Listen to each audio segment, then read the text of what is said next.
So hi, Chantel. Thank you so much for joining me here on the Voices of the Land, a collaborative series between Farm School New York City and The New Harvest. So Chantel Kemp is a multidisciplinary artist, farmer, musician.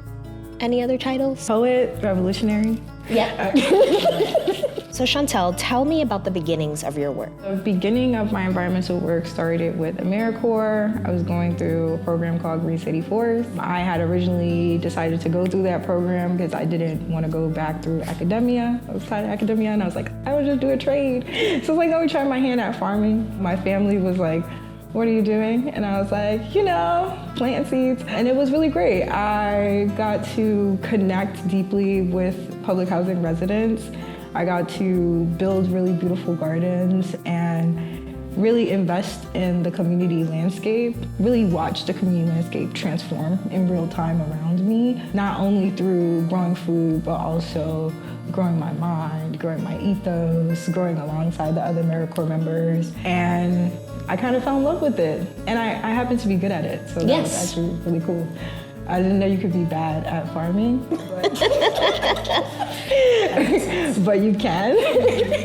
But it was really beautiful because I got to see the direct link between food and us growing food and also community resistance. So where in the city did you mostly work? Was it Brooklyn? Was it across Manhattan? Yeah, mostly across Brooklyn. So I was working in Red Hooks. I worked at Red Hook Farms. That was amazing. Also working in Canarsie, working in Brownsville, but then there were other spots in the Bronx as well. So, really having that like Brooklyn, Bronx kind of love story happening with the farms. And it was really great because I got to see different parts of the Bronx in a way that I hadn't experienced before as a girl that, grew up in Brooklyn. The Bronx is like, that's out of town. Right, definitely. You know what I mean? So really got to see how community was transforming in real time, and then also got to see a lot of the parallels between Brooklyn and the Bronx and how we operate. So New York says that it supports a lot of its urban agriculture and community gardens. But in your work, you've named that growing food in public land is a key issue.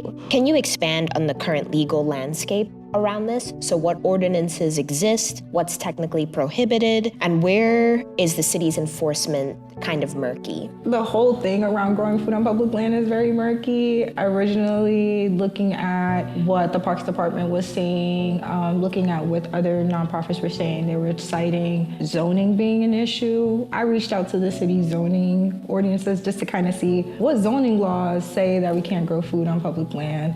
And they told me none. They said there is no zoning that says anything about growing food. Everything that has to do with food is designated towards parks and recreation. And so parks is saying that it's zoning is saying that it's parks, and then there's no real language around why we can't grow food on public land. I understand that they have like very harmful practices as far as like spraying herbicides and pesticides and things like that. So I don't think we should just like jump straight into like planting fruit trees in Prospect Park, but there can actually be real steps that the city takes to get us to a space where we can actually grow food on public land safely and people are able to forage properly. What would some of those steps look like? It would look like investing in permaculture techniques, investing in community stewards. It would also look like IPM techniques that they would need to use. It would have to be a long-term investment, like over 10 to 20 years, because we've been spraying these herbicides, these pesticides for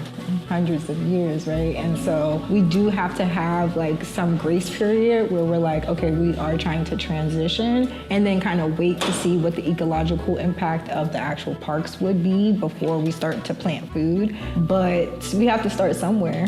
You know what I mean? So I really think like the city making more investments into how the parks and public land can actually serve the public instead of focusing on capitalism and people having to pay for food all the time and pay for everything. Some things should be free, some things should be open access for community members. I agree with that. I think sometimes a lot of folks, when we think about space in the city, we think about public space in the sense of just recreation, which is definitely equally as important. Yeah. But I think thinking about it as like, how can it be integrated into growing food, into a recreational space, into a safe space, definitely definitely, I appreciate that you're bringing that into the conversation. So when we do talk about herbicides and pesticides in the park, you did note how Parks is saying that it's one entity and the other entity is saying that it's one entity. Yes. So I'm not surprised.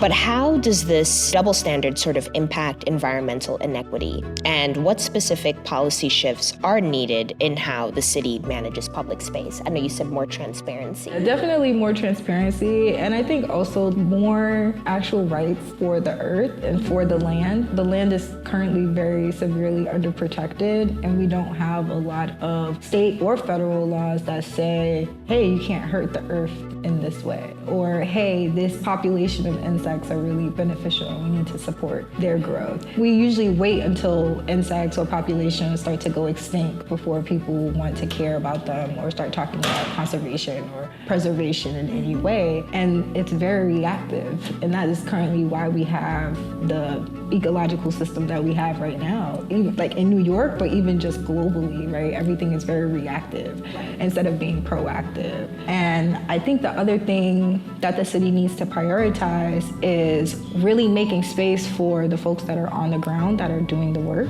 and having some budget lines that are designated for community members who can help with the stewardship. I don't think Parks on its own needs to do everything. But if you are being put as the face of all the public parks and all the trees, then you do need to make space for other community members to be able to participate and also to make positive ecological impacts. So I want to talk a little bit more about your current work, and right now you're doing a food justice focused fellowship, and you have been in a number of food justice spaces, as we mentioned. Tell me about how these experiences have taught you who is considered a legitimate land steward versus not. I think a lot of times academia will set a precedence that you need to have your BA in environmental science, and you need to go to this institution, and you need to talk to this person and work with this person, and that is what makes you an expert. But actually in the community space, what makes you an expert is actually being able to speak to the work that's being done, actually be able to speak to how the community has shifted over time, elders that are able to talk about, oh yeah, we used to have more butterflies because we had this bush that was here all the time, and us being able to make the parallels to be like, oh, they were growing milkweed over here, that's why they had more butterflies. So now we know that if we plant milkweed here, it's going to be able to sustain because that's something that was there before. And so I think these institutions, a lot of times they put a lot of weight into who can be platformed to look a certain type of way, or who can position their institution as, oh, we're platforming the up and coming. But even that person that they're platforming as up and coming, it's they have their privilege, you know what I mean? So where is the space and the opportunity for the everyday community members who have the institutional knowledge about the community landscape and have ideas and know what can grow and know what can be possible? Where's the space for them? And I think also community members, we have to take some of our power back and start to create our own spaces and start to create our own institutions of knowledge and our own keepers of knowledge, so then that way we can say, hey, we don't actually need this institution to platform us to say what we're doing is positive or what we're doing is important, because we know that and we have created space for ourselves to actualize that. I know we had mentioned this, but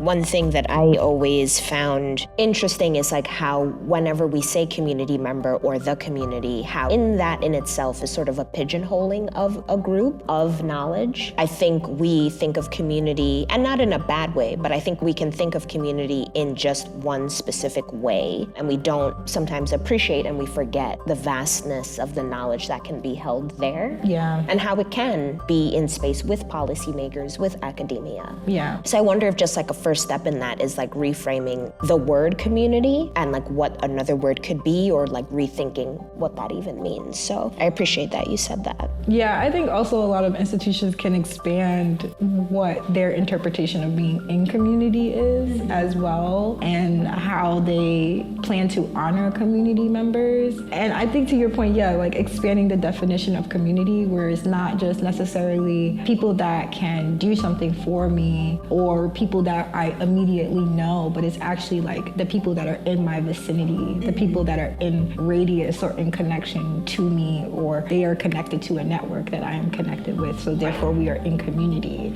So I think they think of community as impoverished people, when actually what we're saying when we say community is like all of us. Just in that, like there should be no separation. Yes. I appreciate that. Yeah. So let's talk about your project, The Art of Community Tree Gardens. Tell me a little bit more about its inspiration, who I know is Banksy, and also walk me through how it works. Yeah, so The Art of Community Tree Gardens is an installation project, and it seeks to streamline food justice using art and activation. We are going to be growing food on New York City trees in these tree satchels. They'll also be accompanied by water chimes, which essentially will like direct the flow of water into the tree satchels. So they will be fully autonomous and self-growing apparatuses on trees that are actually mobile. You can move them from different trees, put them on different blocks. We're going to customize them, put them in different shades, different colors, different sizes. Working also with some artists to see how we can design them to like have print on them. Yeah. You know what I'm saying? Maybe something cool. Like we're going to be working with kids and also adults to actually actualize the project in Flatbush, and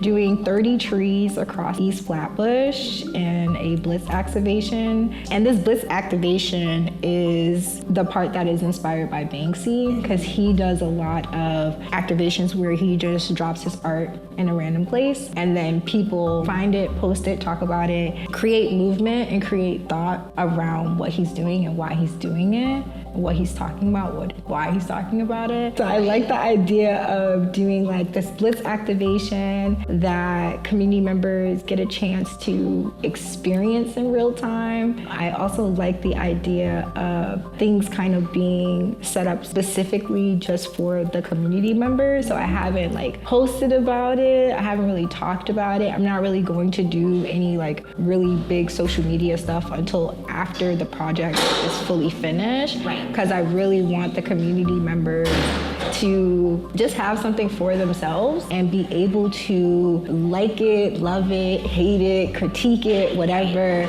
just on a community scale. And then we can open it up to the larger global community that is also talking about how we can actually scale food landscapes, how we can actually grow food, how we can move away from more capitalistic food patterns of like buying everything or sourcing everything from the same place, or even sourcing from farms that are using unfair practices. Right. Like how can we start to divert some of our money and divert some of our energy and people power away from these systems and put them back into what we have access to. A lot of us at least have access to a tree. Some of us have access to a garden space. Other of us have access to a stoop. So how can we actually use the spaces that we have access to in order to grow food, but also create space for us to resist? Because that's really what food is. Food is freedom. Freedom to choose, freedom to actualize your dreams, freedom to express yourself the way that you want to, freedom to make different decisions, freedom to rebel. Tell me about some of the things that you hope to grow in these tree satchels. Whatever people want to grow. But I brought some seeds from True Love Seeds. They're amazing. I support them all the time. They're out in Philadelphia. And I got like spilanthes, which are like, it's called the toothache plant. The toothache plant? Yeah, okay. So it's what they use for like numbing. Okay. Yeah. So I wanted to get some stuff that's like herbal, but then also get some like medicine, like plant medicine, and then also things that we can eat. So I got spilanthes, I got cilantro, I got mustard greens, I got collard greens, I got these little cucamelons. People know the show, but it's actually like a little melon, like a little cucumber that you can eat, and they're really cute. And the kids love them, and they taste really good. Is it sweet or like savory like cucumbers? It's like a little sweeter than a cucumber because they're really, really small. Oh, okay. Yeah, so they have like this little like fresh I don't know if I might have had one, but maybe not realized. Yeah, but those are really cool. And then also some of the community members have other ideas about what they want to grow, like cherry tomatoes or collard greens, callaloo. So we're keeping it really open, but I did just get a bunch of seeds just so I can have it.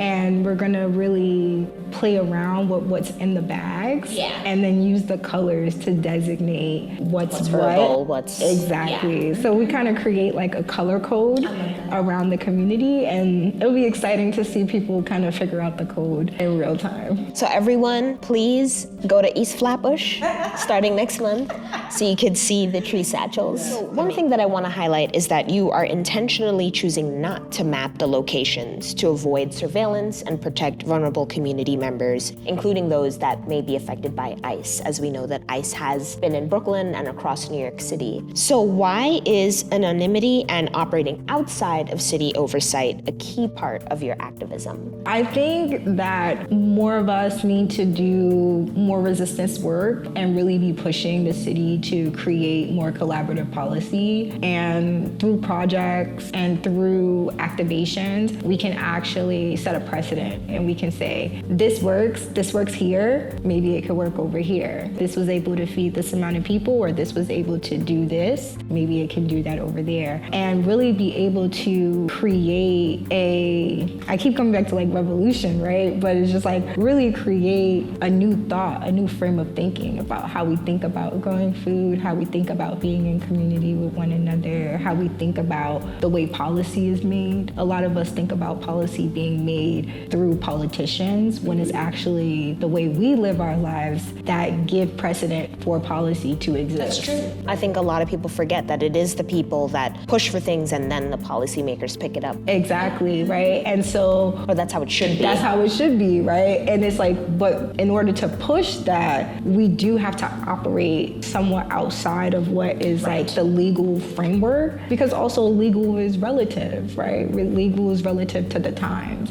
And I think as long as we are being intentional about what we're doing and we're making sure that we're being safe and we're being mindful and people are aware of like whatever the risks are that are associated with it, people should do more of that work, do more work that pushes the city to see policy in a different way, that pushes them to make different decisions, because those decisions affect our everyday lives, you know what I mean? And I think also is a lot of times where the city doesn't need to be involved because it's none of their business. Right.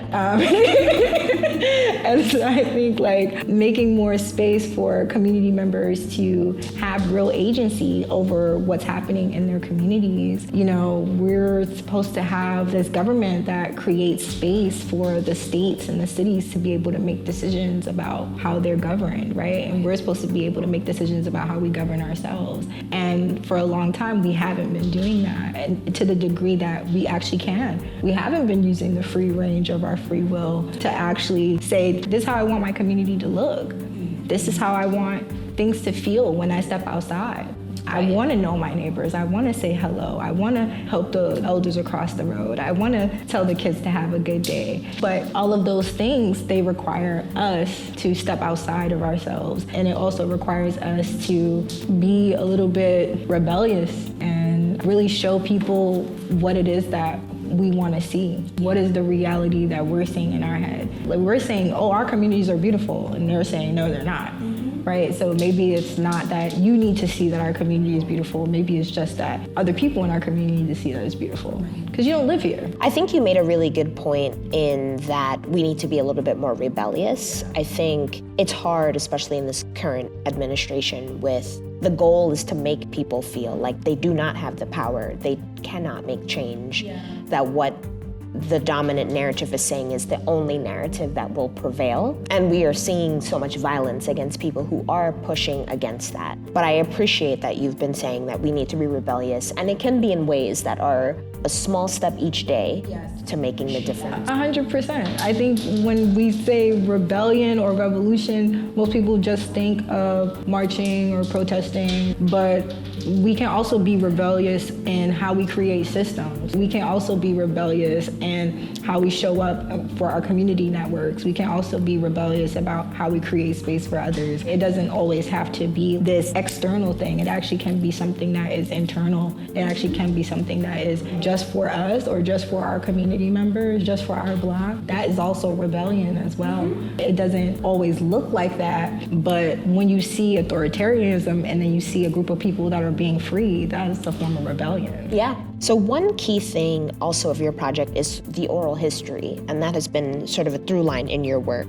So tell me about the oral history work that you plan to do with your project, and how does preserving this intergenerational knowledge, how can that also influence how we think about policy? I love oral history. I got connected with them through the National Public Housing Museum. Oh, that was your first touch point. Yeah, that was into oral history, exactly. They have a program called the Beauty Turner Academy, and so I went through that training program. And is this museum in Chicago? Yes, it's in Chicago, exactly. So they're really amazing because they're really archiving a lot of the history, the words, the thoughts, the experiences of public housing residents, national. So not just in Chicago, but like across the US. And they're able to hold all these beautiful memories from these elders that are talking about not only their experience in public housing, but how they've watched the city landscape change over time. Who was there, why they were there, what they were doing there, who they were with. And all of those things add so much context to when we start to try to unravel why our city is the way that it is. And so with this project, I really want to capture a lot of voices from elders. I really want to capture a lot of voices from the youth about how they feel about the project, how they feel about the trees in our communities, how they feel about food, what their relationship to food is, how this might have shifted how they think about why they're eating certain things or how they're eating certain things, and really create space for them to share and be present and platformed and highlighted, and for their experiences to then be ingested by others. So I really want to use this as an opportunity to give community members not only agency, but also narrative control over what it means to live in Flatbush, what it means to be in East Flatbush, what it means to be third generation Black American, what it means to grow up in the Caribbean and come here and plant callaloo, right? So all of those different things actually create a broader story of emancipation and also of what it looks like when we are building real community in real time.